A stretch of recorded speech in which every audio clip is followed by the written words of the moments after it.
यह शिव महापुराण, यह शिव महापुराण, यह शिव महापुराण, यह शिव महापुराण, यह शिव महापुराण, यह शिव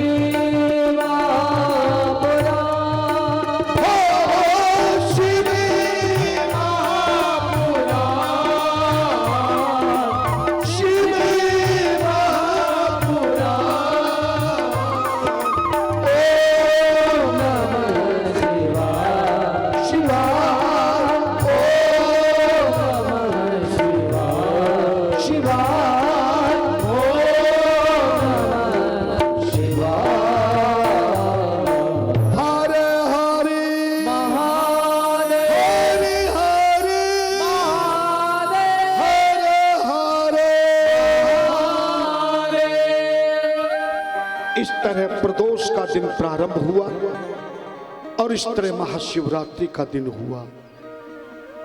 भगवान शिव ने ब्रह्मा विष्णु महेश को पूजा के बाद ब्रह्मा के 30 दिनों तक लगातार ज्ञान का प्रवचन किया था, ज्ञान में वाक्यों से भरपूर किया था, कथा श्रवण कराई 30 दिन तक। उन 30 दिनों को भगवान शिव ने वरदान दिया, ये 30 दिन तक तुम दोनों ने मिलकर के मेरे शिवलिंग की पूजा की है और मुझसे ज्ञान श्रवण किया है, इसलिए 30 दिनों का 1 महीना श्रवण करने के कारण, श्रवण नक्षत्र के कारण श्रावण का महीना होगा। और जो तुम्हारी तरह 30 दिनों तक मेरे शिवलिंग की पूजा करेगा वो सारे जन्म जन्मांतर के पापों से मुक्ति को प्राप्त कर मेरी भक्ति को प्राप्त करेगा। और उसी दिन से श्रावण का 1 महीना भोलेनाथ का पूजन का बन गया। कथा समझ में आ रही है कि नहीं?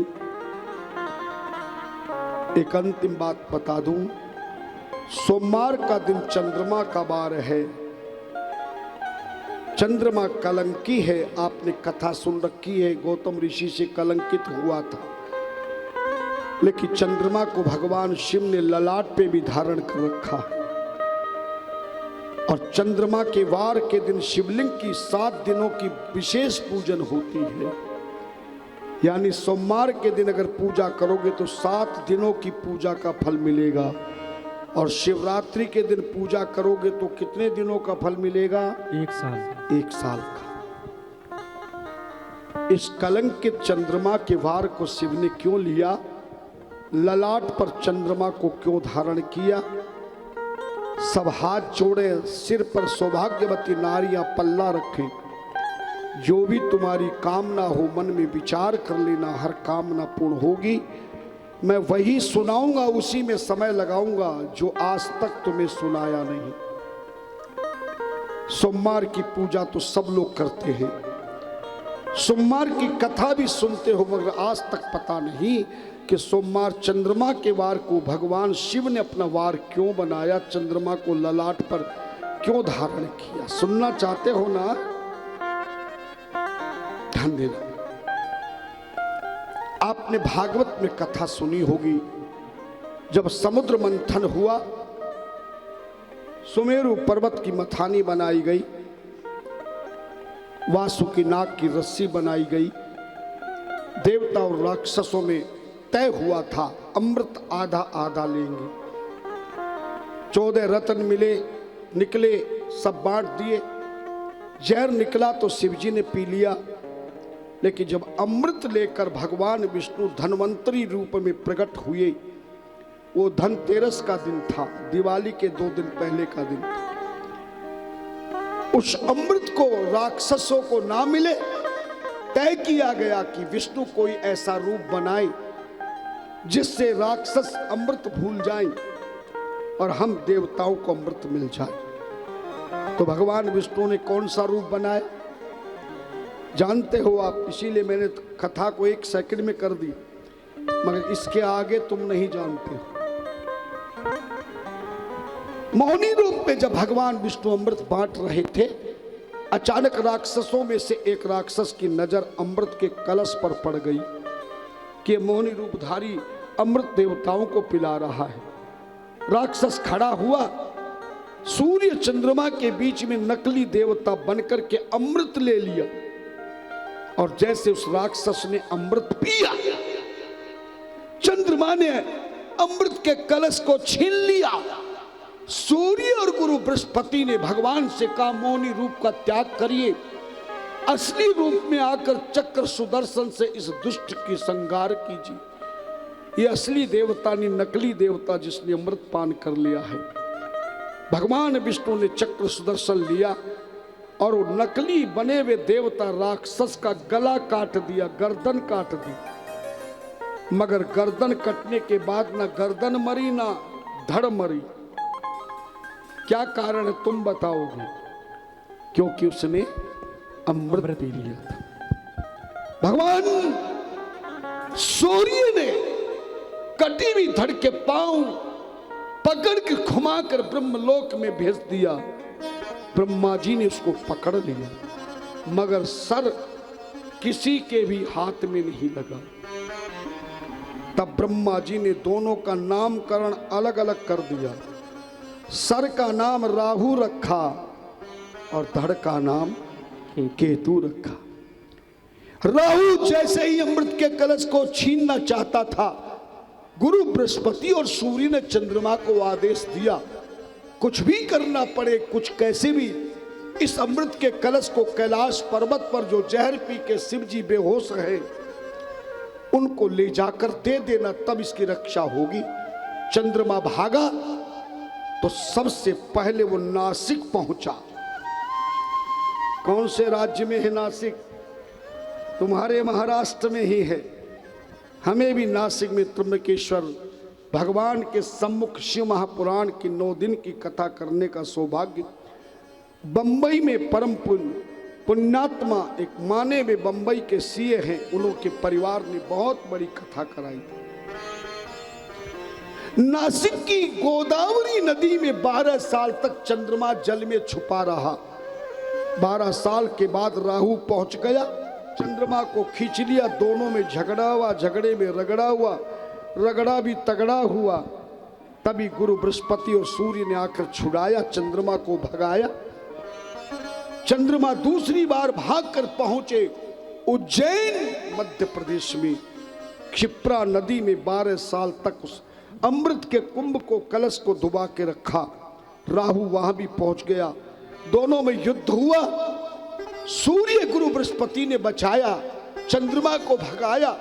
तीसरी बार चंद्रमा दौड़कर पहुंचा प्रयागराज के संगम में। 12 साल तक अमृत के कलश को रखा। 12 साल के बाद राहु फिर पहुंच गया, वहां भी युद्ध हुआ। और चौथी बार चंद्रमा दौड़ करके उत्तराखंड की ओर पहुंचा और हरिद्वार के ब्रह्म कुंड में अमृत के कलश को दबा के रखा। पर चौथी बार भी राहु हरिद्वार पहुंच गया, वहां भी युद्ध हुआ। अंतिम में सूर्य बृहस्पति ने राहु को पकड़ हरिद्वार में चंद्रमा को भगाया।